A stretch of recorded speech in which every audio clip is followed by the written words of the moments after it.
Sit with me while we have a Bible study on Genesis chapter 20, verse 8 through verse 13. Therefore Abimelech rose early in the morning and called all his servants and told all these things in their ears, and the men were sore afraid.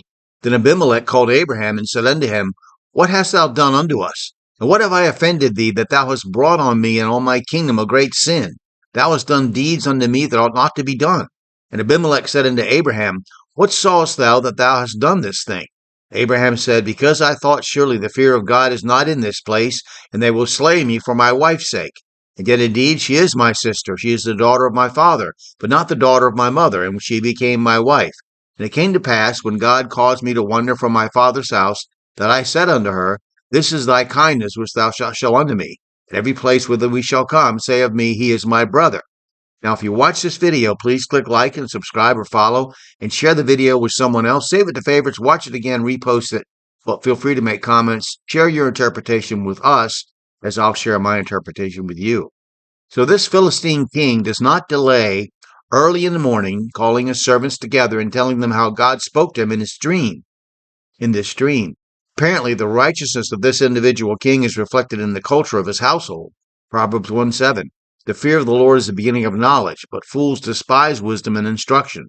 Understand God's involvement in and control of every moment of your life, and realize how badly you need to pray for His mercy and how happy you should be that He loves you. Abimelech blames Abraham for deceiving him and bringing the possibility of great sin upon his household. He insists he's done nothing to deserve this treatment and wants to know why Abraham did it and what he saw in Abimelech that suggested this sinful deception was necessary. Abraham admits that he assumed that Abimelech was a godless reprobate who did not fear God. So we can assume that this was the normal state of kings and kingdoms as Abraham knew. He had every reason to believe that Abimelech, as we've understood the customs of the time, would kill him and take his wife.